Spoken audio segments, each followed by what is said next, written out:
Call to order. Good evening, everyone. Welcome to the regular board meeting of the Halton Catholic District School Board on Tuesday, September 6th, 2022. Please note that this meeting is being live streamed and will be posted on the board's YouTube channel. Tonight, we have most trustees attending in person, with just a couple participating remotely.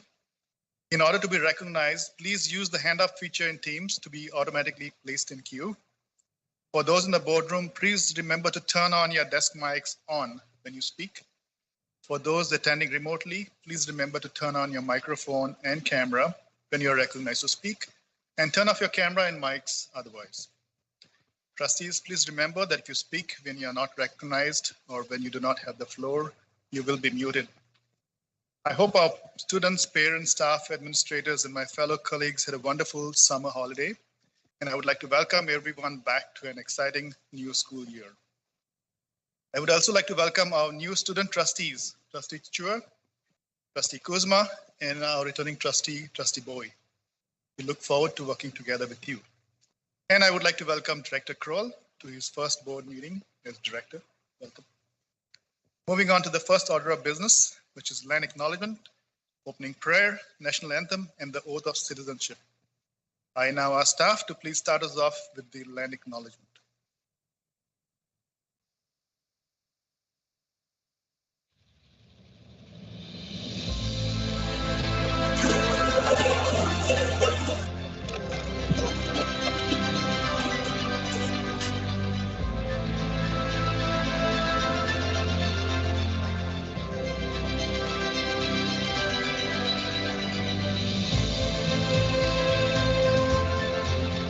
Halton, as we know it today, is rich in the history and modern traditions of many First Nations and the Métis. From the lands of the Anishinaabe to the Attawandaron, the Haudenosaunee, and the Métis. These lands surrounding the Great Lake are steeped in Indigenous history. As we gather today on these treaty lands, our Catholic social teachings call us in solidarity with our Indigenous brothers and sisters. To honor and respect the four directions, lands, waters, plants, animals, and ancestors that walked before us. All these wonderful elements of creation exist, gifted to us by our Creator God. We acknowledge and thank the Mississaugas of the Credit First Nation for being stewards of this traditional territory.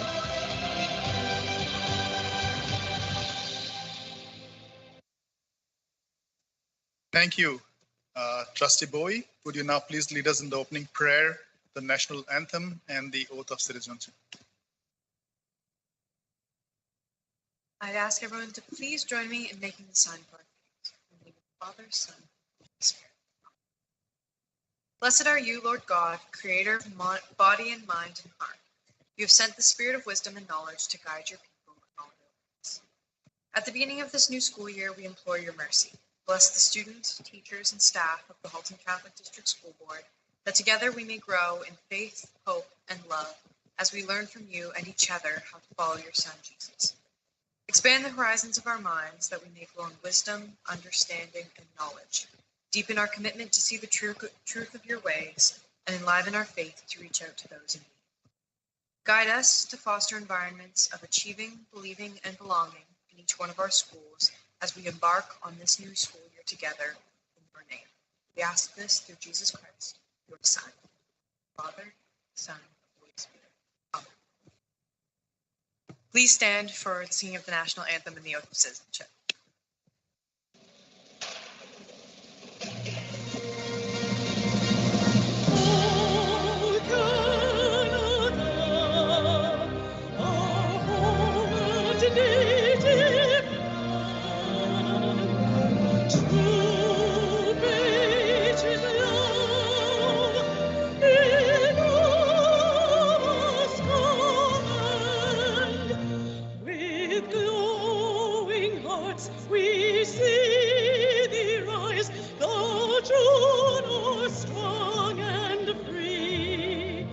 From far and wide, oh, gather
Moving on to the next order of business, which is motions adopted in camera. There were no motions adopted in camera. Information received in camera, Vice Chair Agnew, please read the information received in camera. Thank you, and through you, Mr. Chair. Buckle up, it's a long one. The following information was received in camera. Christopher, let's check. Thank you. I should get that right soon. Appointed as secondary principal effective September the 1st, 2022. Gary Lauren and Julie Arsenault appointed as secondary vice principals effective September the 1st, 2022. Staff have appointed Christopher Edwards as acting elementary vice principal effective September the 1st, 2022. John Rivas Gonzalez appointed as department head effective September the 1st, 2022 for a period of up to 4 years. Amanda Gonzalez appointed as curriculum consultant, equity and inclusion education effective September the 1st, 2022 for a period of up to 3 years with a possibility of a 1-year extension. Celeste McLaughlin, Francine Thielman-Dioni, and Don Euskin retired effective June 30th, 2022. Catherine Haley retired effective July the 1st, 2022. Tony Porco, Christina Sanecki, and Lisa Sirocco retired effective August the 31st, 2022. Catherine Stevenson resigned effective August the 12th, 2022. Tara Boyce, Stephanie Carrero, Joanne Christie, Mark Janikis, Mary Jo, and Elizabeth O'Brien resigned effective August the 31st, 2022. Carrie Rapini resigned effective September the 2nd, 2022. Deborah Alexi, Angela Cordillo, Laura Castellan, Edward Hilland, Christine McDonald, Melissa Mihescu, Carolyn Prominence, Austin Roish, Kathleen St. Louis, Megan Stevens, Gregory Yazinski, and Julia Wasnowski hired as probationary teachers effective September the 1st, 2022. Thank you, Vice Chair Agnew. Moving on to the next order of business, which is the approval of the agenda. Are there any additions, deletions, or corrections to the agenda?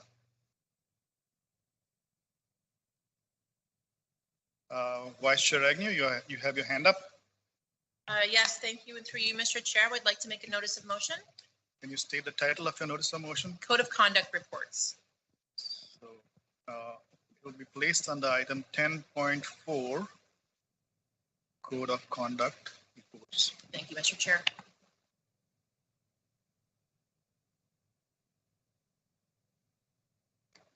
Thank you, trustees. Any other additions, deletions, or corrections to the agenda? Seeing none, may I have a motion to approve the agenda? May I have a mover, please? Moved by Trustee O'Hearn-Janata. Looking for a seconder. Seconded O'Brien. Seconded by Trustee O'Brien. I'll take this to a recorded vote. Trustee Murphy? Favor. Trustee O'Brien? In favor. Trustee DeRosa? In favor. Trustee Bowie? In favor. Trustee Chua? In favor. Trustee Kuzma? In favor. Trustee O'Hearn-Janata? In favor. Trustee Guzzo? In favor. Vice Chair Agnew? In favor. We have 6 in favor, none opposed, none abstained. The motion carries. The agenda is approved. Moving on to the next order of business, which is declarations of conflict of interest. Are there any conflicts of interest to be declared tonight? Seeing none, we shall move on to the next order of business, which is presentations. The first presentation tonight is Return to School Update. Director Kroll, would you like to introduce the presentation? Certainly, just give me a minute to share my screen.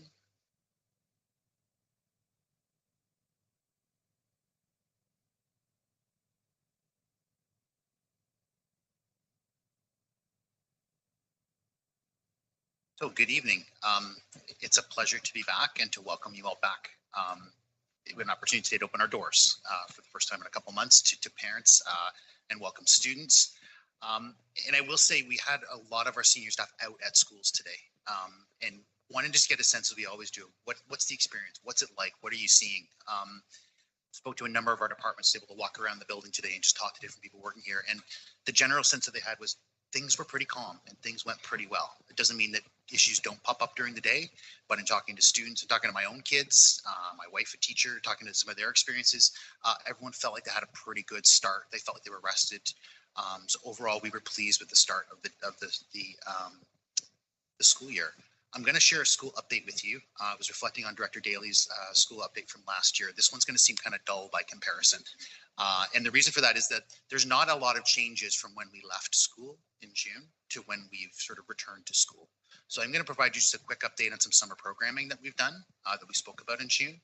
I'll talk to you about the return to school for this year, talk about mental health and well-being, some of the strategies that we'll have, some slight changes to health and safety requirements, a little bit of information about clubs and extracurriculars, and just some new curriculum things to share.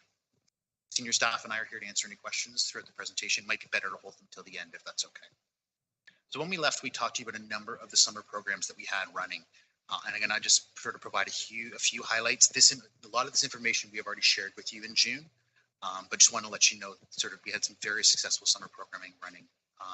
So we did have social workers and child and youth counselors providing individualized support for families as needed throughout the summer. We did have our CYCs that were sort of working to support our summer learning programs, as well as co-facilitating virtual groups, as we've done in the past, to support those needing a little bit anxious about the transition back to school. And then we also collaborated with ROC to offer some summer mental health and wellness programs. Our elementary summer school ran throughout the month of July. We had several different programs, literacy and numeracy summer school, Camp Summerland for students below benchmark in grades 3, 4, and 5. Something new, something that we got off the ground after we last reported to you, was that we had planned, but we weren't sure if we were able to implement a transition program for students coming out of FDK virtual into day school grade 1. So we had 2 classes, about 35 students that got a grade 1 type experience face-to-face before they actually got to grade 1. And it was quite successful. So we're looking to expand that for next year. And our Indigenous and International Language program was quite successful as well. I want to say 700 or almost 800 students took advantage of that program throughout the summer. We had, again, a variety of spec ed summer learning programs. This program was in person in July for students from grades 4 to 12. That would typically be in a ESC or STC or life skills class. So there were teachers as well as certs provided for all of those programs. We ran our traditional summer school for high school. We had over 4,000 students attending and gaining credits, as well as 2 credit co-op classes running from July 4th through the beginning of August. We did have our summer tutoring support going on. So we did have an extension of program that ran throughout the spring with our LDA-AH, which was focused on small group, sort of a roughly 3 to 1, as well as our literacy and numeracy for grade 1 to 8, and approximately 250 students who received support each week throughout the month of July. We have additional funding coming from the ministry. We're just waiting on some of those final details for tutoring supports for the fall. So more information to come. We'll have more information for you to share at an upcoming meeting, along with sharing with schools and parents. So you would be aware that in July, the ministry released its plan to catch up, outlining the different resources, supports that will be in place during the school year. The ministry's in place an emphasis on return to normal, return to in-person learning, making sure that sports and clubs and field trips are running. We did discuss this in June, that we have now a grade 9 through 12 virtual school that's running out of St. Kateri. So we have students from across the board that'll be attending virtually through St. Kateri with staff. And pleased to know that we'll not be offering a hybrid model in any of our secondary schools this year. To talk next about mental health and well-being.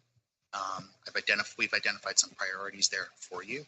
So making sure, as we have in past years, to prioritize mental health and well-being, ensure the students have access to differentiated mental health supports, a shared responsibility to protect and promote student mental health, focus on student agency, participation and voice, and ensuring school staff can recognize when a student's struggling and know the pathways to access support. There's more information about our mental health and well-being strategy that's on our website. With regards to equity and inclusion, a small piece of a big plan, but would want to make you aware that at our August 24th admin meeting, we did some I would say quite effective professional development for school administrators and senior staff. The focus of that was on how we can create learning environments that are welcoming for all, and specific steps to respond to any hate or bias motivated incidents. All school-based staff are also in service on this at the September 1st PE Day. We'll be sharing that procedure with you at the policy meeting coming up next week. A couple of changes to health and safety requirements I just want to draw your attention to. Most of the information that I said is what we left with in June. We're returning to a very similar system in September, but there have been some slight changes to ministry guidelines, and continue as always to work with Halton Region Public Health. So you would be aware that since the spring that we're generally not requiring masks for students, for staff, for visitors, except in specific situations where there may be concerns about a student, where staff might be or a student might be at undue risk. And those are very specific isolated cases. We will continue to provide masks for staff and students, as the ministry has said, high quality masks. There has been some changes to the school and child care screening tool, which I'll kind of unpack in a moment. But we've also worked to ensure that whether a student feels comfortable wearing a mask or not wearing a mask, they feel equally welcome and respected. And I would report, based on pictures that I've seen and things we heard from staff today, there was certainly a mix of students and staff that were wearing masks and those that weren't. So you may be aware that the school and child care screening tool was updated on August 31st. It's recommended that staff, students, and visitors continue to self-screen every day, as schools are no longer required or asked to verify student or staff screening results. The screener has changed, the directions have changed. It's much more focused on, if you have symptoms of illness, stay home. Okay, and there's then in the tool, it gives specific guidance on how long to isolate, and what to do next. So very simply, if you're sick, you don't attend school, you don't attend work, and you follow that guidance. We've been asked to continue to monitor our own absence rates and to work with our local public health unit. Principals have also been given some instructions on what to look for in terms of their own absence rates, and if things are out of the ordinary, to make sure that those are reported to public health. We're no longer required to inform families families to inform the school if children test positive for COVID-19.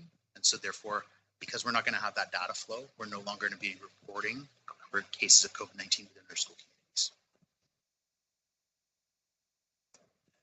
We've talked a lot about hand hygiene over the last two and a half years. We're going to continue to enforce that and reinforce that as reinforce as a strategy that's really important. So we've made sure that we have hand sanitizer, soap available in all of our classes. We'll make sure that we have regular breaks for students to be able to wash their hands. Our students are quite good at it now. They understand the importance of that. We'll continue with our enhanced cleaning, focusing specifically on daily disinfection of high touch points in common areas. There has been a slight change in the ventilation requirements from the ministry. So ventilation systems are required to operate 2 hours before the start of the school day in all school buildings. So that's new. We've already implemented that. And as was shared last year, we do have HEPA filters installed in all of our learning environments in both elementary and secondary schools. There is a renewed sort of focus on vaccination, and just to share the latest sort of vaccination information that students or children 6 months and older are eligible to receive a COVID-19 vaccine.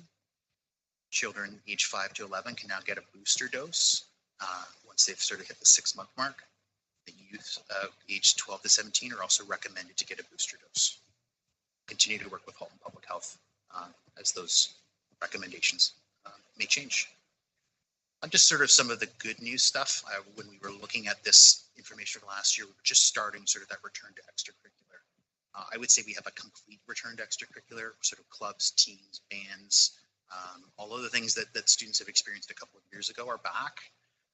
Our fall athletic schedules resume as normal. So elementary, be cross country, volleyball. You would recall we weren't able to run cross country the past couple of years. We're really excited about that one. And a full sort of slate of sports in secondary. So you would have seen likely, if you've driven by one of our high schools recently, you would have seen the football teams out there practicing, getting ready. And you'll see those other sports getting up to speed pretty quickly as well.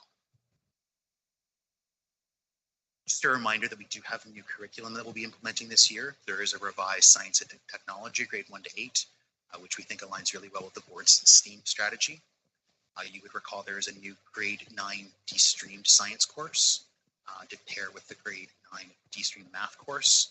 There's a revised grade 10 civics and citizenship course, and there have been new expectations added to the grade 10 math courses to align with the grade 9 de-streamed math. Just a couple of other notable items in terms of the requirements that have come back. So the OSSLT requirement that had waived for a couple of years has returned. So students this year that are in grade 10 will be required to write the literacy test as a graduation requirement. And the requirement for students to do 40 hours of community service, either in person or virtual, does resume for secondary students this year. We're really looking forward to bringing you updates about what regular school life is going to look like this year through the good news updates that we'll bring every couple of weeks and school updates. At this time, I'll turn it back over to you, Chair Duarte. I'm happy to answer any questions that may be. Thank you, Director Kroll. We have a couple of hands up. Trustee Guzzo, you have your hands up. You have the floor. Thank you through you, Mr. Chair, and welcome, Director Kroll. So I promise not to be too hard on you this first round. Just a couple of questions. I believe it was 3 years ago, I might be wrong. There was a motion to try to move to paperless. Where are we with the schools in regards to sending paper home on the first day of school? Director Kroll? So not being completely prepared to answer that question, I'll do my best. We've definitely made an effort over the last couple of years to take many of the forms which typically would be sent home and use electronic forms. So, registration forms, our registration process is now entirely electronic. It used to be reams of paper that we have to do. Some of the verification forms that we asked parents to do, you would notice we went to an electronic format last year. I would say that plan for the board over the next 2 years is to move all of our forms from paper to electronic. We've gone with what we think are the ones that are the most, not the most important, but the ones that are most used, like registration, verification as the sort of ones to start with. But I think parents could expect over the next couple of years to see the days of paper forms being sent home being gone. Thank you, Trustee Guzzo. Do you have a follow-up? I do. I have another question. So this is in regards to uniforms. I just want to ensure that, particularly in secondary, that that the changes to the uniform policy have been communicated and the changes made on to the school communities, because I know there was some questions that were raised in the summer, particularly in regards to progressive discipline II-39, where some of the school websites still made reference to removing students if they weren't in proper uniform. And in just reviewing the policy, even pre-changes, it's very clear that it says it'll follow progressive discipline, which is II-39. And the progressive discipline does not say you can remove students from class. I would look at that as a suspension. Correct me if I'm wrong, but I just want to ensure that that's not going to be happening in the secondary school, because the whole point of II-39 and the changes to the uniform were to make sure that we are restorative. And what does it say in our what our policy says in regards to approaching it in a nurturing factor and keeping with God's values. So I just want to ensure that, from high school to high school, that it's been implemented similarly and that there shouldn't be any differences. Director Kroll? Sure, I can start. I've also got a couple of superintendents that have been working closely with schools that may want to chime in. It's definitely been a change since the policy was released to, what it looked like when I was a high school vice principal to what the policy says now. And that's not a bad thing. It's just a change in practice. We've been intentional this summer about working with schools to make sure they understand what the policy changes are, the impact they have on their own school uniform, internal, sort of their site-based. So we've actually made changes on the school website to make sure that it's uniform, no pun intended, so that every school has the same information. We've asked all of our schools to make sure that it's on the opening Catholic School Council agenda as an item for discussion. We're going to work with our school administrators between now and then to talk about how to approach that, so that they can have a good conversation with their Catholic School Council members about how to make changes based on the policy they need to happen at the school level. We've also talked a lot about taking a supportive approach rather than a punitive approach to uniform.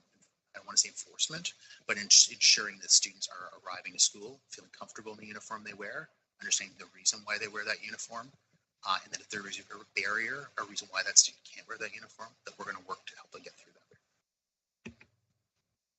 You have a clarification? Go ahead, Trustee Guzzo. Thank you, through you, Mr. Chair. Just a clarification though. So I just want to be clear that all the superintendents that were supportive, like particularly those that are in charge of the uniform and progressive discipline, that the same messaging is being sent out.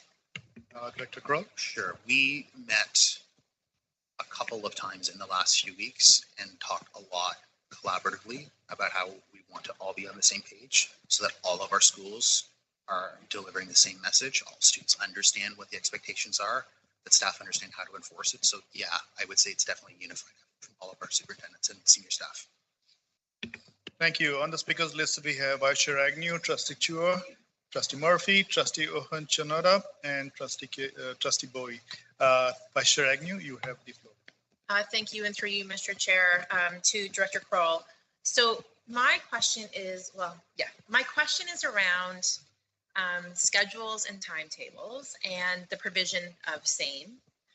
So in understanding, I've had kids in the system for years. I know that that is common practice, and I know that there are reasons why we don't see class placements and we don't see student timetables until sort of that Friday before the long weekend, around that afternoon piece. And I'm not here to at all argue about that process or how that is done, but I would like to give a little bit of feedback if that's okay. And more so around if that is in fact the case that, schools need until sort of that very last minute to make sure that they've done everything they need to have done to the best of their ability prior to that start on the first day of school. Is there an ability for us to take a look at building capacity and additional resources over that weekend so that parents or students who are not able to access the systems can get responses back? Because I know everyone's working really hard, but there's probably nothing more frustrating than a student who can't get their timetable on that Friday, or a parent who can't get that class placement and needing the time over that weekend. So again, acknowledging that, that has been established for a reason, and I'm not here to argue at all about that. But is there a way for us looking forward to build that capacity so that we have all hands on deck for that weekend, some sort of extra processes in place to make sure that calls, emails are answered prior to the start of school? Director Kroll, do you want to answer yourself? Sure. Thanks for the feedback. I appreciate it. Yeah, I would say without getting into the rationale, all of the rationale, we delay it as much as possible because we don't want students to get information one day that says they have this teacher and then find out the next day they have another teacher, or to go to look for their information and there's no teacher there, and then that causes panic too. With that said, we've heard enough feedback from a few schools and from a couple of trustees that I have asked a couple members of senior staff to start thinking about how we can reimagine or revision what that process might look like for next year, because we certainly don't want students not to know their placement because that causes stress. When the other students have their placements and they don't, that causes stress. That's certainly not our intention. So we will revisit that process, see if we can refine our timelines, see where we can put support in place so there's a smoother experience for students for next year. Thank you. Vice Chair, you have a follow-up?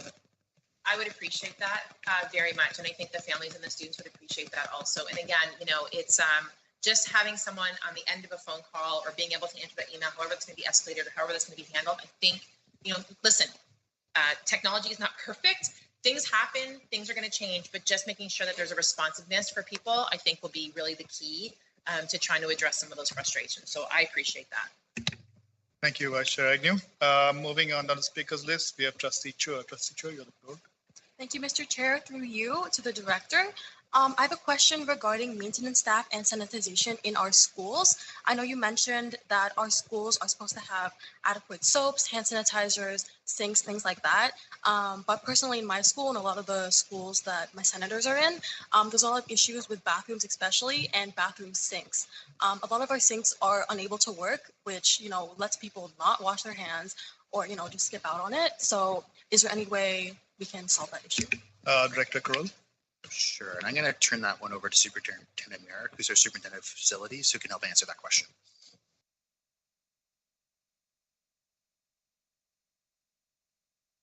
Superintendent Merrick, are you there? You guys hear me? Hi. Thanks, and through you, Mr. Chair.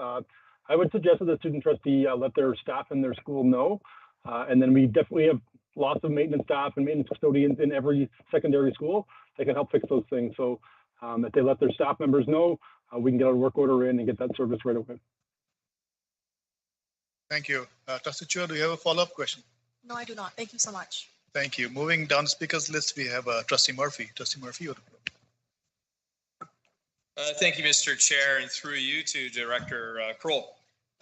When the Minister of Ed talks about the plan to catch up, is there any data that they provided which gives us the point where we are today, or is it's anecdotal, or basically we know that we are behind and there's really no point of pegging that starting point? I'm assuming they must have some of the EQAO results, and is that informed? So where, if you can give us a sense of what does that catch up look like? Where are we? How I don't want to use the term grave, how serious or where are we and how far, what is the gap we have to bridge? Director Kroll? Sure. Through you, Mr. Chair. That's a great question, Trustee Murphy. We will have EQA data for the first time in a while that we'll be able to look at. We'll be definitely sharing that with trustees at a future board meeting. Through some of the feedback that we've got, so from teachers teaching, for example, grade 9 D-stream math, right? So taking a look at data that we've collected from there, taking a look at credit accumulation rates in high school, taking a look at early reading assessments that we've done, or some of the new math curriculum pieces. I think what it really boils down to is we need an individualized approach for each student. And so the first step in that is we've asked staff to take extra time to get to know their kids before focusing on the curriculum. Because we feel like if you know your students, if you know their interests, if you know their background, if you know where the potential gaps are, that's when instruction should start. So again, we were asking our staff to spend time getting to know their learners so that they can provide as much individualized support as well. And I think what you'll see as well is that that's where the tutoring supports will also come in.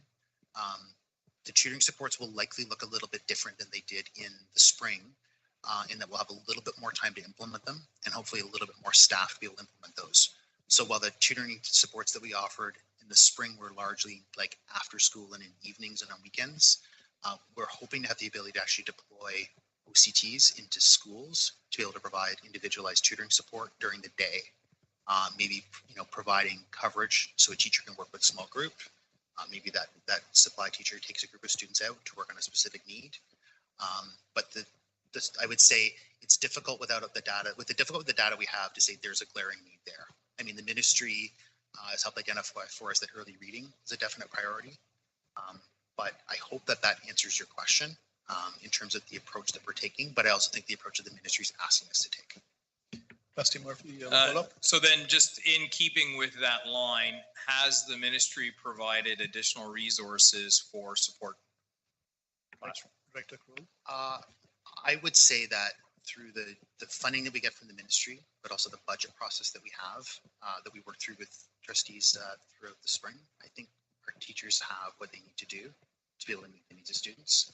I feel like we'll continue to readjust as we identify areas where we need more support.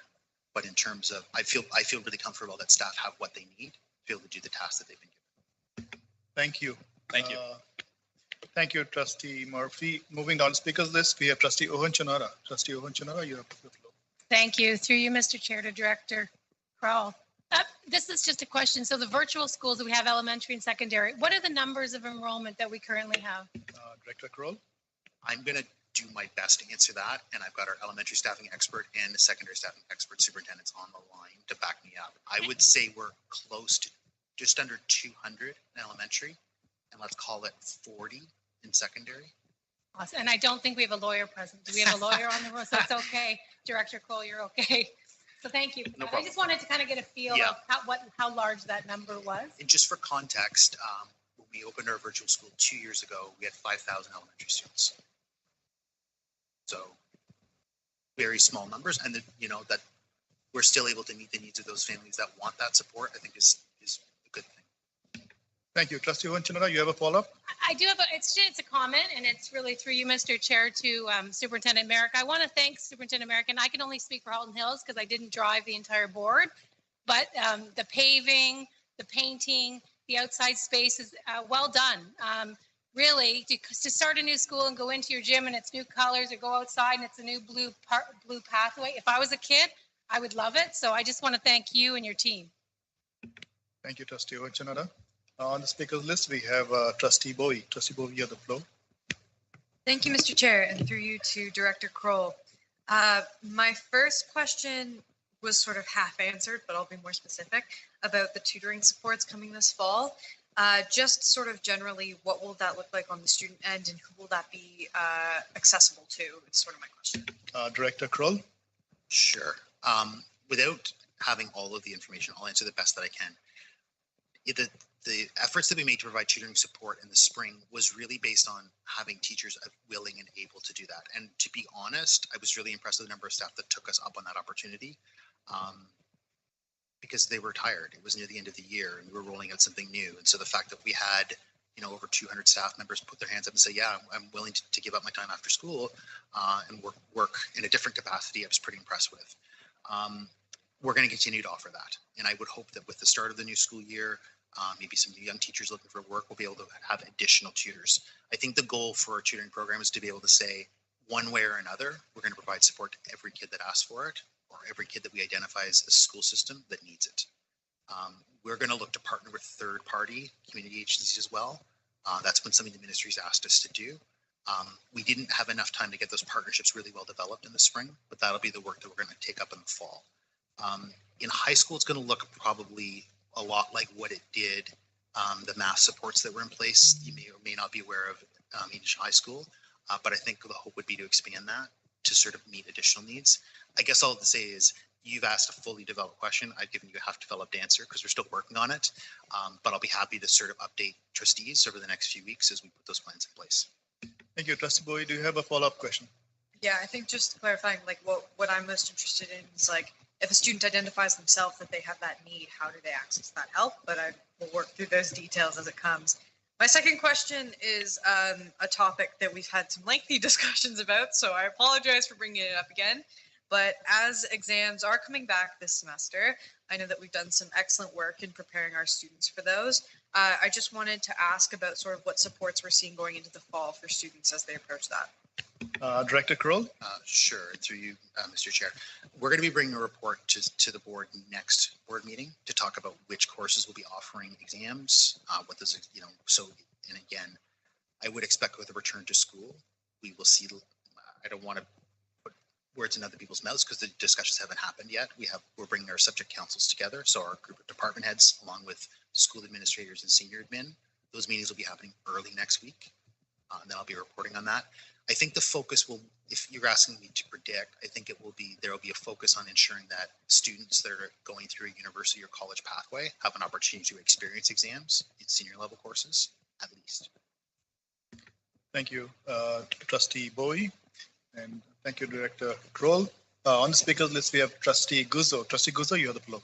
Thank you, through you, Mr. Chair. And Trustee Agnew already kind of addressed and touched on the issue in regards to timetables and elementary school placements. just a lot of concerns over the weekend from parents in both elementary and secondary. So just echoing what Trustee Agnew said from Oakville, I think it's probably, I would probably remiss to say if no other trustees from other areas had heard similar issues with access to timetables for secondary and school classroom placements and not being able to kind of connect with anybody until this morning. So if that could be taken into consideration, that'd be great. Thank you. Director Cole, answer? Yeah, I give an assurance. If you were satisfied with the answer I gave Trustee Agnew. Yeah. Okay, perfect. Thank you. Sorry, I was just reiterating that I had as well heard many concerns this past weekend. So I just wanted to echo what Trustee Agnew said. Thank you, trustees. I do not see any other hand up. So Director Kroll, I think on day one, we have done really well. That talks to our staff working in the holidays and working hard. So thank you so much. Please pass it on to your staff, teachers, and admins. We have done a really good job on day one and keep up the good work. Moving on down to the next order of business, which is delegations. There are no delegations this evening, but there was a declined delegation. One delegation was declined this evening as it did not meet the submission timelines for the script. I see a hand up, Trustee O'Brien. Thank you, through you, Mr. Chair. Just a question. What was the delegation? Let me just take some help from Rosie. Rosie, could you? School generated funds. It was on school generated. Thank you, Mr. Chair. Thank you, Rosie. Thank you, Trustee O'Brien. Moving on to the next order of business, which is approval of the minutes. Minutes of the June 21st, 2022 regular board meeting is in your package. Are there any additions, deletions, or corrections to those minutes? Seeing none, may I have a motion to approve the minutes? May I have a mover, please? Move O'Brien. Moved by Trustee O'Brien. Looking for a seconder. Agnew. Vice Chair Agnew. I'll take it to a recorded vote. Trustee O'Brien. In favor. Trustee DeRosa. Abstain. Trustee Bowie. In favor. Trustee Chua. Abstain. Trustee Kuzma. Abstain. Trustee Hunchanada. In favor. Trustee Guzzo. In favor. Vice Chair Agnew. In favor. Trustee Murphy. In favor. We have 5 in favor, 1 abstained. Motion carries. The minutes of June 21st regular board meeting are approved. Moving on to item 6.2, minutes of the July 26th, 2022 special board meeting. The minutes are in your package. Are there any additions, deletions, or corrections to those minutes? Seeing none, may I have a motion to approve the minutes of the July 26th, 2022 special board meeting? May I have a mover, please? Murphy. Yeah, moved by Trustee Murphy. Looking for a seconder. Trustee Guzzo seconds. I'll take this to a recorded vote. Trustee DeRosa. Abstain. Trustee Bowie. In favor. Trustee Chua. Abstain. Trustee Kuzma. Abstain. Trustee Hunchanada. I'm in favor. Trustee Guzzo. In favor. Vice Chair Agnew. Favor. Trustee Murphy. In favor. Trustee O'Brien. In favor. We have 5 in favor, 1 abstained. The motion carries. The minutes of the July 26th special board meeting I approve. Moving on to item 6.3, minutes of the July 28th, 2022 special board meeting. Are there any errors, additions, or deletions to those minutes? Seeing none, may I have a motion to approve the minutes of the July 28th, 2022 special board meeting? May I ask for a mover, please? Murphy. Moved by Trustee Murphy. Looking for a seconder, please. Trustee Guzzo. I'll take this to a recorded vote. Trustee Bowie. In favor. Trustee Chua. Abstain. Trustee Kuzma. Abstain. Trustee Hunchanada. In favor. Trustee Guzzo. In favor. Vice Chair Agnew. In favor. Trustee Murphy, In favor. Trustee O'Brien, In favor. Trustee DeRosa. Abstain. We have 5 in favor, 1 abstain. Motion carries. The minutes of the July 28th special board meeting carries. It's approved. Sorry. Moving on to the next order of business, which is business arising from previous meetings. The summary of outstanding items from previous meeting is in your package. The chart of outstanding items is there. Trustees have any questions on that? Not. I see Trustee Guzzo's hand up. Trustee Guzzo, you have the floor. Thank you, through you, Mr. Chair. I was just wondering, through you to not Superintendent, Director Kroll, if there's an update on the equity audit. Director Kroll? Yes, and actually, if Sita, I'm not sure if you're in the meeting. Wonder if you're able to help me out with that one. Yes, I am. Good evening. My apologies, Sita. I mean, our Senior Manager of Human Rights and Equity. My apologies. Do I have the floor? You have the floor. Thank you and good evening, and through you, Mr. Chair. So the equity audit, we had a conversation with the auditors just a couple of weeks ago, and they have done the review of the policies and procedures that we had stipulated in the motion, or that had been stipulated in the motion, and now they're in the process of conducting the interviews. And because of the summer and the absence of staff, they weren't able to do so. But right now they're going to start doing the interviews with staff, students and community stakeholders, and that will be done the next couple of months, starting now. So that's where we are at with the equity audit. Thank you for that update. Seeing no other hands up, we shall move on to the next order of business, which is action items. Item 8.1, the first action item is school generated funds. The following is a notice of motion from the June 21st, 2022 regular board meeting. Trustee DeRosa, please read your motion. Thank you, Mr. Chair. Can you put it up? Give a second. Rosie, could you do that? Thank you. Trustee DeRosa, it's up there. Can you read that? Yes, I can, Mr. Chair. So, be it resolved that the Halton Catholic District School Board instruct the Director of Education to report by the second meeting of the board in the school year 22-23 on school-generated funds for each year's 21-22 and 20-21, itemizing funds received by fundraising activity by school and itemizing donations and other monies paid to specific organizations. Thank you, Trustee DeRosa.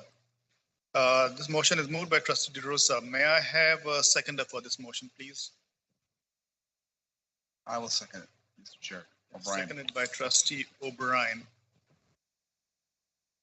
The motion is in order. Trustee DeRosa, you can open up the floor for discussion. You have 5 minutes.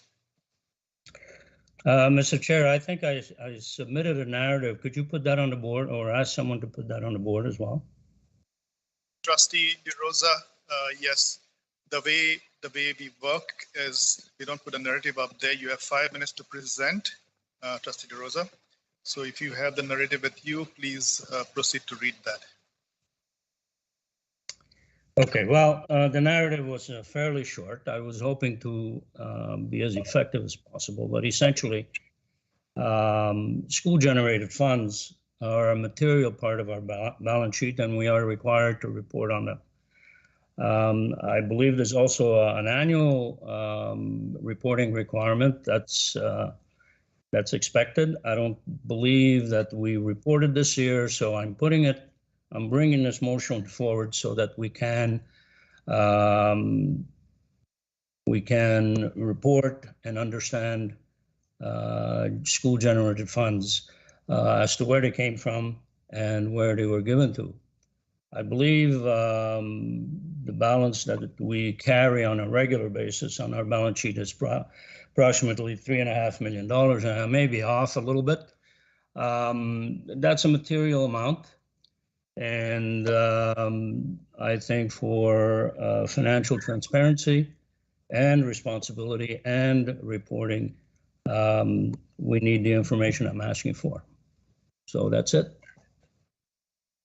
Thank you, Trustee DeRosa. I shall now open up the floor to trustees to discuss, to debate and ask questions on this motion.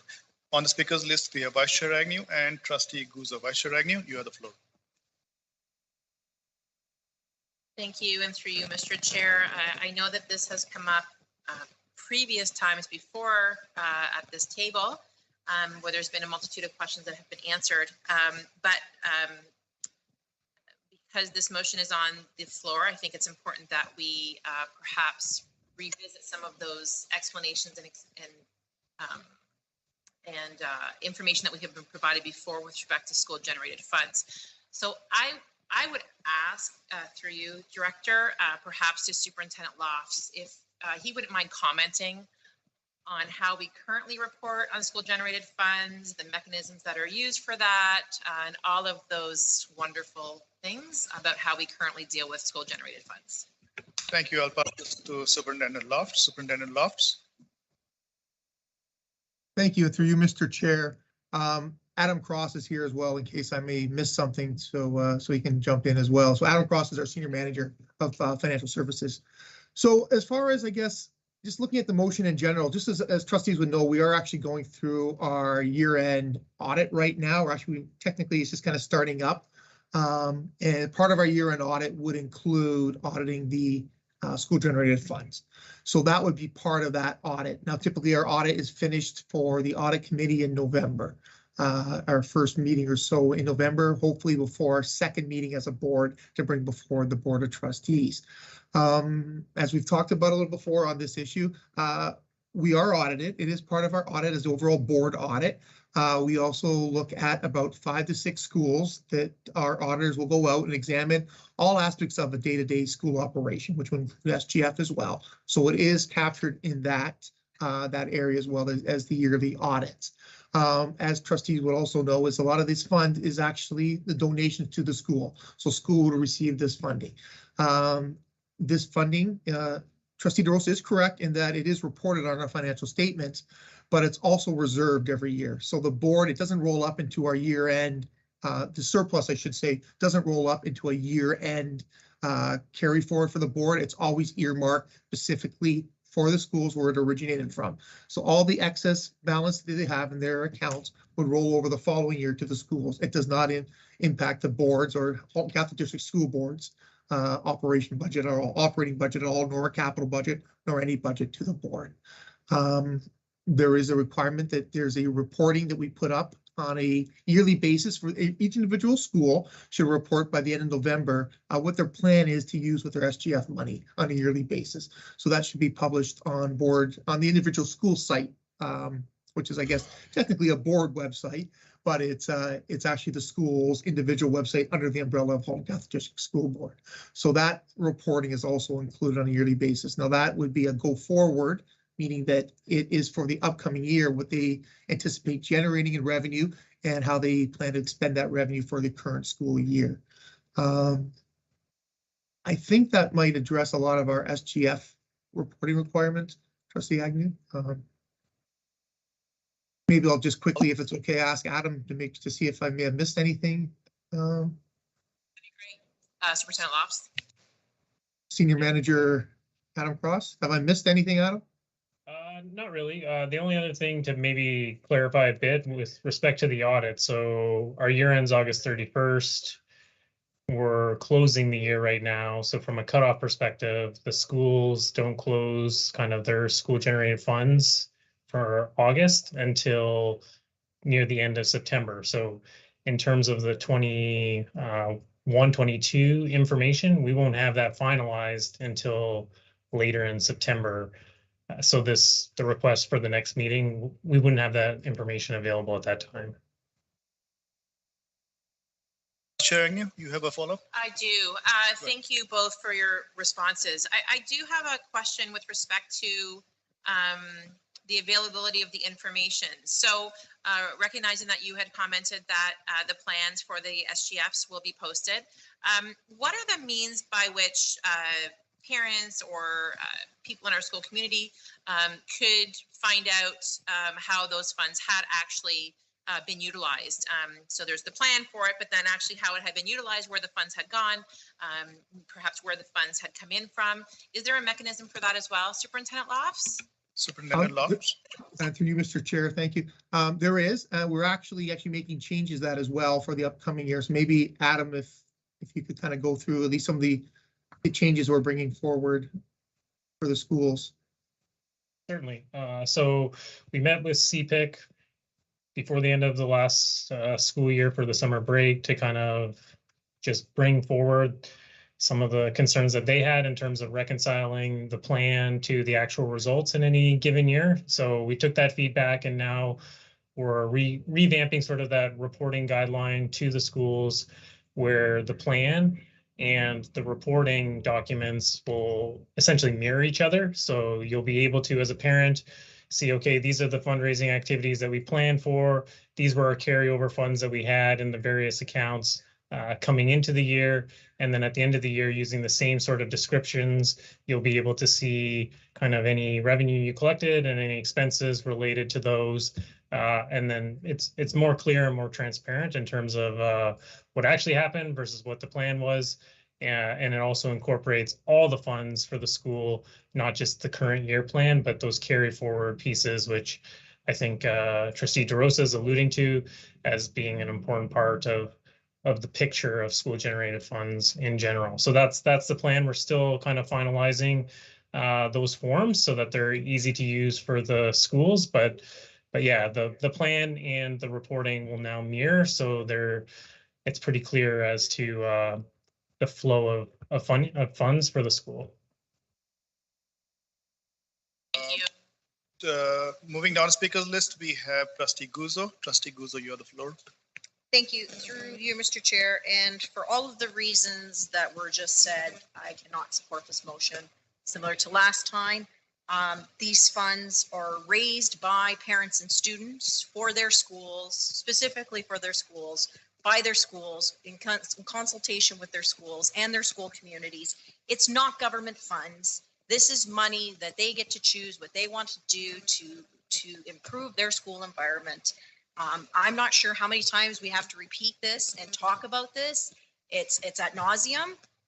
And we've had many things come forward in regards to how parents feel about this. The fact is we don't get to control how parents and students fundraise. That's not our role. That's not what the Education Act says. And that's not what trustees are here to do. So I will not be supporting this on behalf of all of my constituents in Oakville. Thank you. Thank you, Trustee Guzzo. On the speakers list, we have, let me ask a question of Trustee DeRosa. You have your hand up there. You have an opportunity to close discussion, Trustee DeRosa. So I will go to Trustee Bowie first, and then give you a chance to address your question or comments. That's perfect. Trustee Bowie, you have the floor. Thank you, Mr. Chair, and through you. My question was just regarding the timeline as outlined in this motion. Itemizing funds for 2 whole years by the second meeting of the board, so in 2 weeks, seems a little bit tight to me. Just maybe asking for perspective from staff, whoever would be managing that, if that would be possible. Thank you, Trustee Bowie. I'll pass this on to Superintendent Lofts. Superintendent Lofts, what are your thoughts on this motion? Is it something which staff can execute? And through you, Mr. Chair, where the difficulty comes in is it's finance staff going out and looking at all the schools' expenditures and then putting into the categories, and it's just a lot of follow-up information that's currently being done more at the school level and not necessarily at the finance level, who would be preparing this report. So finance sees the overall dollars and such, but the amount of, it looks like it's very granular as far as both the fundraising, you could have fundraising with toonies and loonies, right up to all the expenditures. I'm assuming it would be, it says that itemized donations and activity specific to the organizations of the school. So it would be very labor intensive. And as mentioned earlier, we're still closing our books for this year. So the schools are even open. So 21, 22, by next week, we haven't really even closed our books off yet. Or we just would have closed them off. So it definitely wouldn't be possible, definitely for 21, 22 for next week. And there would be a lot of follow-up to the schools on questions that we may have on different dollar amounts, because there's no threshold given here. So. So Superintendent Loft, what would be a realistic timeline according to you in your department? I would say at a minimum be 40 hours, just because the amount of follow-up that's required, assuming it's got to be granular, going back to the schools and basically dissecting what every dollar is that came in and how it originated, and then going back. You can imagine how much, like $36,000 at an elementary school doesn't come in big allotments. It would come in relatively small allotments. So there would be definitely some work involved in collecting that information. Thank you, Superintendent.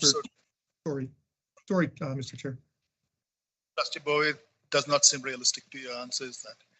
Okay, moving down the speakers list, we have Trustee Murphy. Trustee Murphy, you have the floor. Thank you, Mr. Chair. Superintendent Lofts had indicated why the school generated funds are captured on our budget, and it's basically a requirement because we are the overall governing body. But if you look at the policy, really it's an operational policy. The decision on where the funds are spent is strictly through the principal's discretion. Obviously, the parent councils have some involvement there. You know, in high school, the bulk of the money revenue received is from student activity fees, which I just paid last week. So that's why I know that. So really, there isn't. It's not in the trustees' purview to determine where the money gets spent.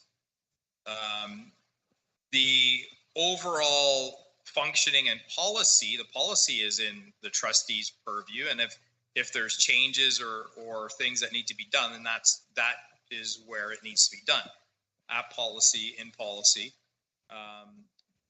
As the policy is written now, there's absolutely nothing in reality in the purview of trustees. If it's something that we want to be on the director's radar, to talk to the superintendents to make sure we have more consistency. I think Superintendent Loss had mentioned about a little more consistency in reporting. If you go onto the school websites and look, the formats are similar, but they're not all identical.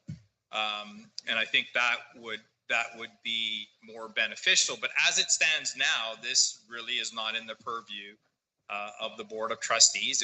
If there is some input the trustees want, then it should really go through policy. Thank you, Trustee Murphy. On the speakers list, next we have Trustee O'Brien. Trustee O'Brien, you have the floor. Thank you, through you, Mr. Chair. And thank you, Adam, for enlightening us into how comprehensive the reporting is on the websites and how transparent the schools are in this. I wasn't aware that it was that transparent. It's good to know. And I want to thank Trustee Murphy and Trustee Guzzo for bringing up a very important fact, that these are funds that are generated and labored at the school level. They're really not government money. That's a really important thing, I think, in this discussion to keep in mind at the forefront. What I see, the one advantage I see of this motion is that it may give us a comparative look across the board at all the schools. And for that reason, I will support it, but for information purposes only. Thank you, Mr. Chair. Thank you, Trustee O'Brien. On the speakers list, next we have Trustee Ohonchanara. Trustee Ohonchanara, you have the floor. Thank you. Through you, Mr. Chair, to Trustee DeRosa. So Trustee DeRosa, hearing what you've heard and listening to all the different people speak about school generated funds and the motion that you brought forward, do you still see gaps in information that still is warranted with this motion after hearing everything that everybody has kind of explained tonight and given us information? I just want to hear your perspective on that. Thank you, Trustee Ohonchanada. I'll put the question to Trustee DeRosa. Trustee DeRosa, would you like to answer the question?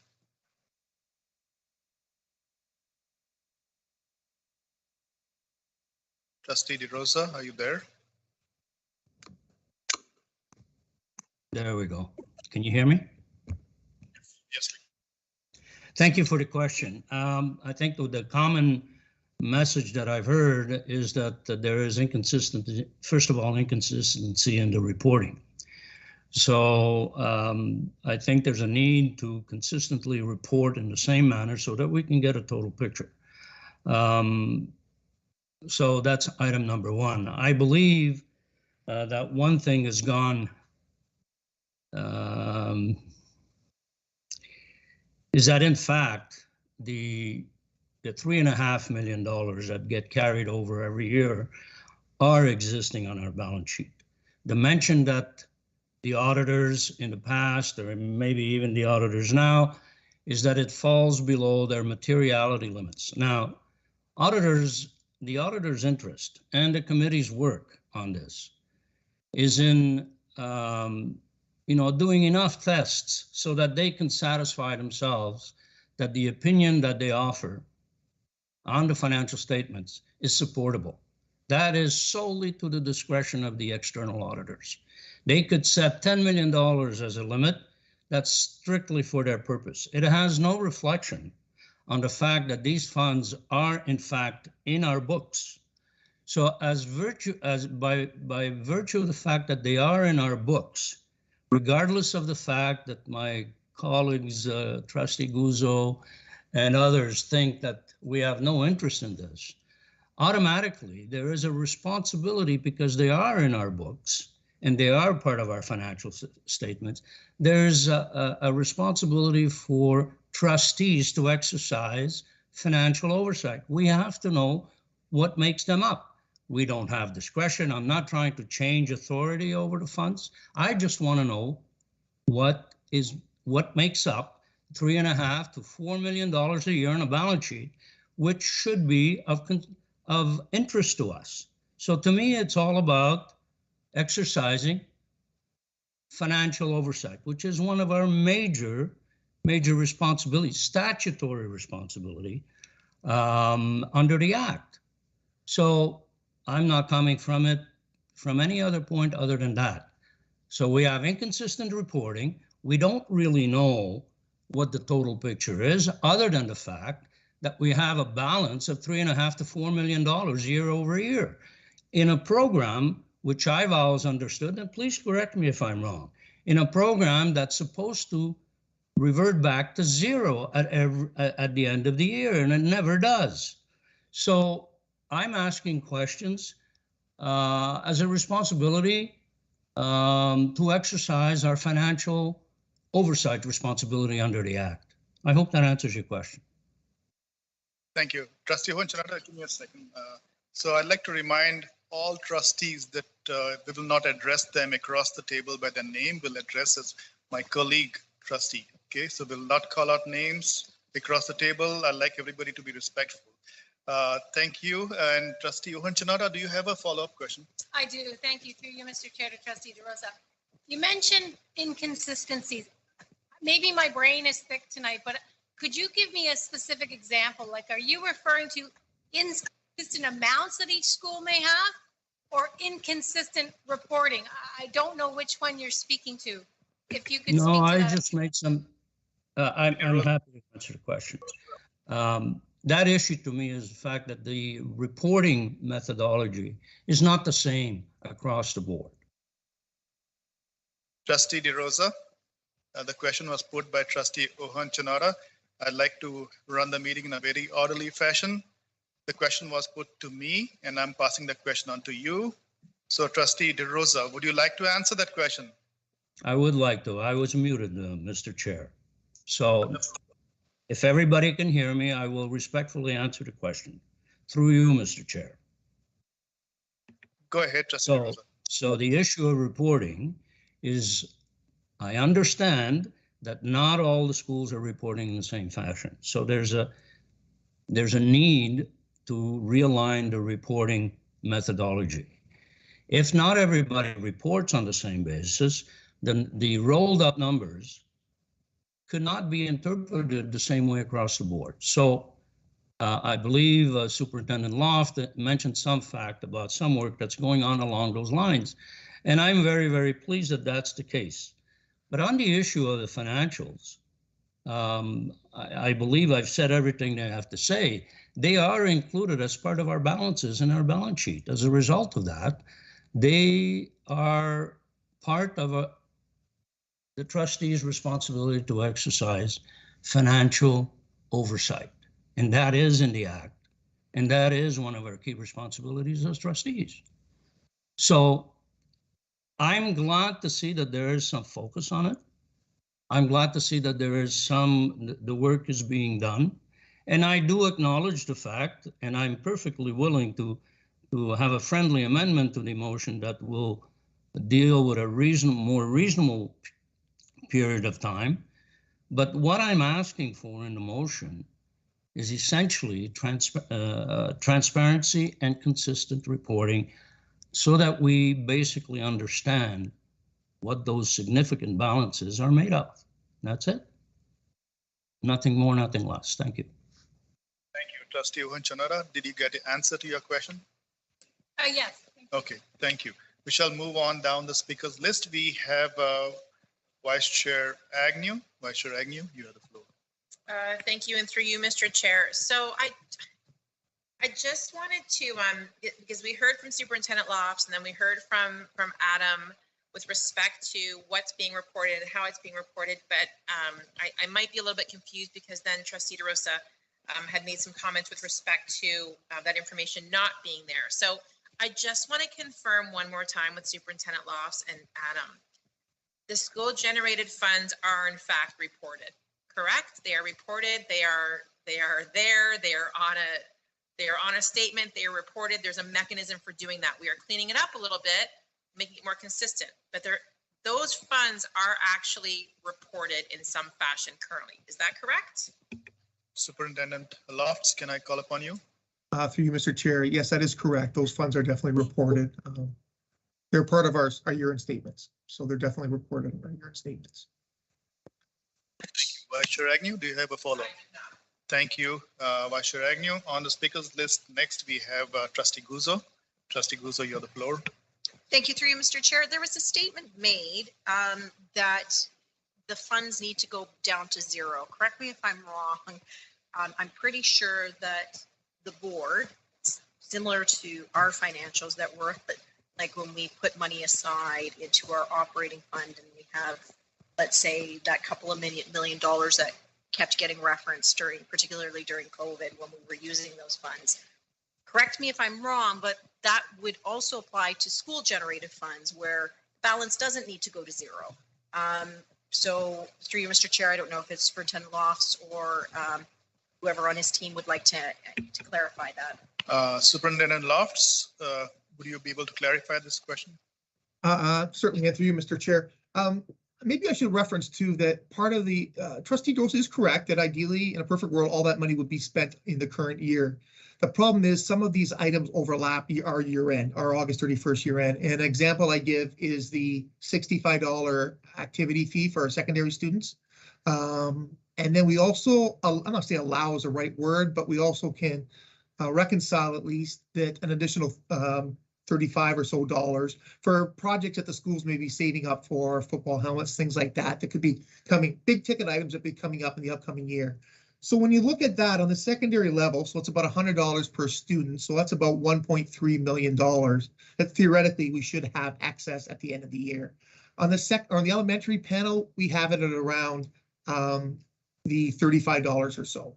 So on the elementary panel, it's about $35. So that's about another $800 or so $1,000.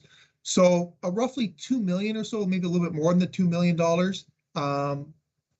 Theoretically could be part of either the activity fee or some fee the schools are saving up for in the upcoming year.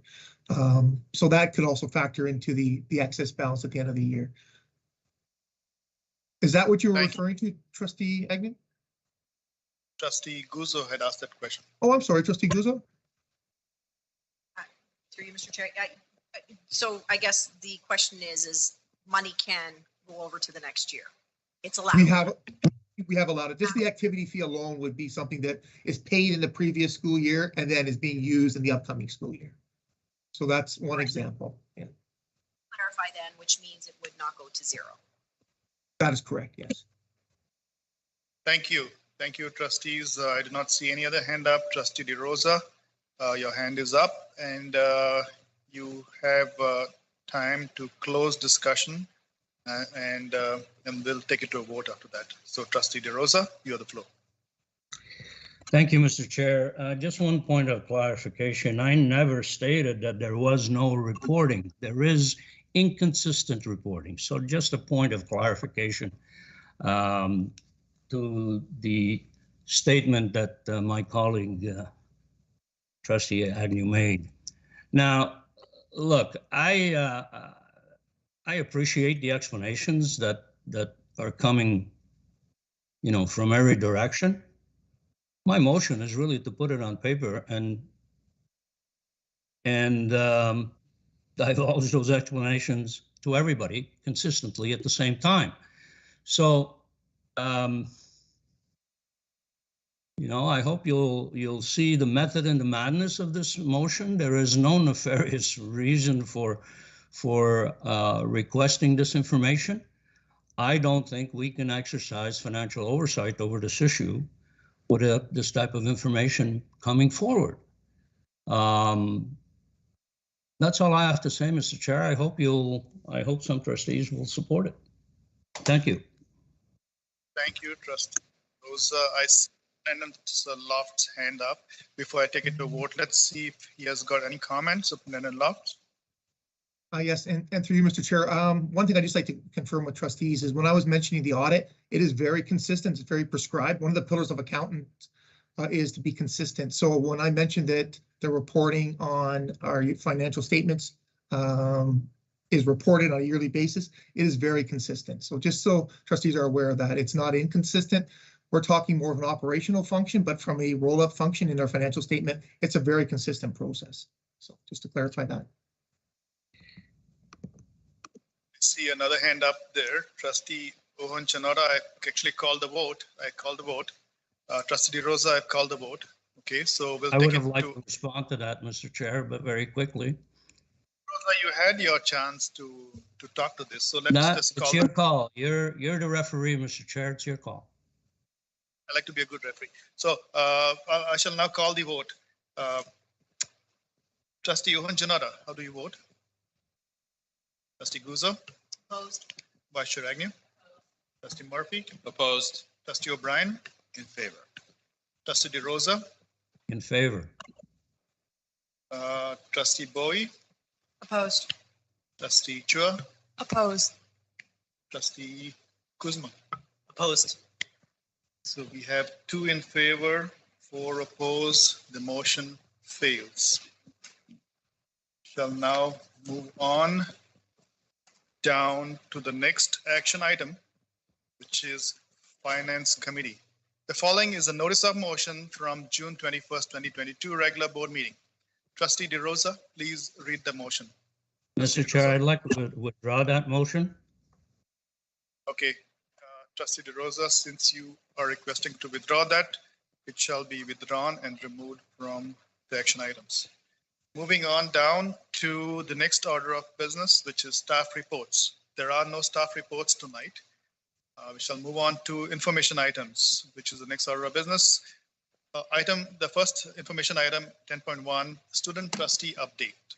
Student trustees, I'd like to welcome you once again. We did welcome you in the beginning, but at this time, I'd like you to introduce yourselves to the board and everybody watching. So we shall start with Trustee, should I put you on the spot, Trustee Chua? Trustee Chua, you have the floor. Thank you so much, Mr. Chair. Hello, everyone who's watching tonight, and hello, everyone in the boardroom. My name is Ariana Chua. More informally, you can call me Ari or Trustee Chua if you want. I'm a grade 11 student at St. Francis Xavier Catholic Secondary School. I came to the student trustee position because I feel that in the education system especially, students are the biggest stakeholders and their voice matters the most, especially when change is happening. So with any changes, especially within our board, students should be the forefront of it. Furthermore, for Auditing, I have been recently elected as the Environmental Sustainability Co-Chair and Catholic Board Council Faith Ambassador. And yeah, that's a little bit about me. Thank you, Trustee Chua. Welcome. I shall now pass the floor to Trustee Kuzma. Trustee Kuzma, you have the floor. Hi, I'm Brady Kuzma. I'm grade 12 student at Corpus Christi, and I'm very excited to be here, very excited to work with you all. And a little about me. For Auditing, I'm the communications co-chair as well as the Western representative on the Catholic Board Council, and I'm very passionate about student voice. Thank you. Thank you, Trustee Kuzma. Welcome. And Trustee Bowie, you have 1 minute. Okay, thank you, Trustee Mr. Bowie, you Chair. have the floor. Thank you, everyone. As you may know, my name is Katie Bowie. I am a grade 12 student at St. Ignatius of Loyola. I'm going into my second term as a student trustee, which I'm very, very grateful to be here. I've had a great year so far, and I can already tell that this is going to be a good one. I was not as on the ball as these two were on my first board meeting, so they're already doing an excellent job, and I can't wait for the year ahead. I guess I'll follow their lead and a little bit about me. As I said, I'm going to grade 12. I also recently was elected at the provincial level to represent Catholic education at Auditing as the Catholic Board Council Vice President. Welcome. Trustees, do we have any questions for student trustees? This is the opportunity.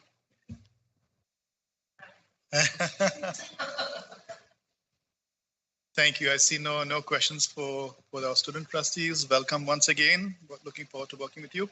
Moving on to the next item on the information items, which is the Canadian Association of School Systems Administrators 2022 Conference, Reimagining Education.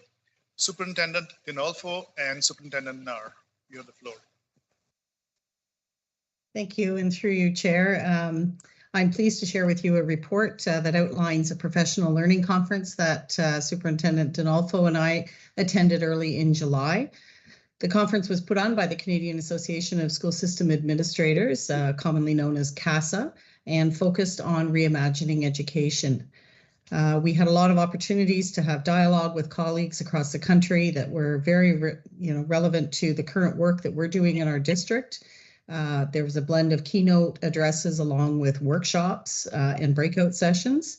The overall focus areas for the keynote addresses were on contextual literacy, leading in times of ambiguity, compassionate leadership, and leading for equity. And then the breakout sessions were on a variety of topics. I think they're listed in the report under these broader headings. And I think I can speak for both Superintendent Dinolfo and myself that we found it very thought-provoking for both of us, and certainly aligned with the pillars of achieving and belonging in our system. The discussion papers and the resources that we brought back from the conference will be used in our leadership development program for our discerning leaders, and as well in our mentoring program that we have for all of our new school leaders. And I'm happy to answer any questions you may have, and I think Mrs. Dinolfo is as well. Thank you, Superintendent Nar. Trustees, do we have any questions for Superintendent Nar and Superintendent Dinolfo? Trustee O'Brien, your hand is up. You have the floor. Thank you, through you, Mr. Chair, to Superintendent Nar or Superintendent Dinolfo. What is the Pratt Race Equity Continuum? So that I can speak to it if you're okay with that, Mr. Chair. Yes, Superintendent Nar, go ahead. Thank you. So that's an equity continuum that they referenced at the conference. It's, I believe it's adapted from a continuum used out of the States, but it basically takes a look at racism across several organizational elements. So it's not necessarily an individual or small team type of rubric, but it's one looking at organizational racism. So if you will, it's similar to a rubric that would outline various organizational elements and where they sit on that racism continuum. So things like looking at the culture of an organization, the people, the data collection, communication, all of those different elements that run across organizations. And then there's a scale with look-fors that you could take a look at as a system and say, you know, where are we on that racism or anti-racism continuum? So that's what they shared, and that's what they referenced. I think a lot of it is out of the US, but certainly helped to bring about some discussion around leading with equity. Have a follow-up? No, thank you. Okay, thank you, Trustee O'Brien. Trustees, do we have any questions for Superintendent Nair and Superintendent Dinolfo? Seeing none, I'd like to thank you, Superintendent Nair and Superintendent Dinolfo, for presenting this report. Thank you so much. Moving on to the next information item, which is OCSTA update. Trustee O'Hunchanada, please present your update. Thank you, and through you, Mr. Chair. So I'm pleased to, what I want to do tonight at the meeting is to kind of go through when you first get a role. So I was humbled to be able to be your Regional 13 Director at Oxta. You have to find out what your roles and responsibilities are. So I will send it to you after this, and I'll put it in the package so everyone can read it. I just want to go through what the role of my director position at Oxta is, and I want you to keep me accountable. So I want you to ask questions. I want you to ask information in the emails. If I'm not giving you something you think that I'm missing, please let me know, because that's the only way that we'll all get better. So there's two roles, main roles of a director at Oxta. One is organizational stewardship. The other one is board stewardship. So organizational stewardship refers to the ways in which the board exercises the required degree of leadership and control over an organization, assisting with mission, vision, and values and strategies for achieving these visions, setting corresponding business plans and budgets, overseeing risk and organization's approach to risk management, ensuring competent leadership and managing chief executive officer's performance and planning for succession. Overall, to ensure the resources are being used appropriately and in compliance with legal requirements. Board stewardship refers to components that are required to ensure the board itself is able to provide the necessary leadership to that organization. And main duties, main legal duties, number one is fiduciary relationship, which has underneath that duty of loyalty, duty of confidentiality, and duty to avoid conflicts of interest. A duty of loyalty is to act in the best interest and committed to its mission. The second duty is duty of care. We as directors must act with a level of care and attention to fulfilling our duties. Skill and diligence, business judgment, scrutinizing issues prior to making a decision. That's one of the duties. Duty of skill. If we don't have the skills required, it's our efforts to become informed and develop those skills required to meet any kind of standard of care. Duty of diligence, the duty to act with diligence. As a practical manner, the duty of diligence requires directors to be active and engaged. Delegation by directors. So directors, we can delegate aspects of our responsibilities to, let's say, other areas of the board. But at the end of the day, the buck stops with us, and it does not relieve directors of our responsibilities. We can rely on management or advisors, say examples, lawyers. We can assume as a general rule that they have performed their duties honestly, but must ensure that they are justified in relying on the information that is provided to them.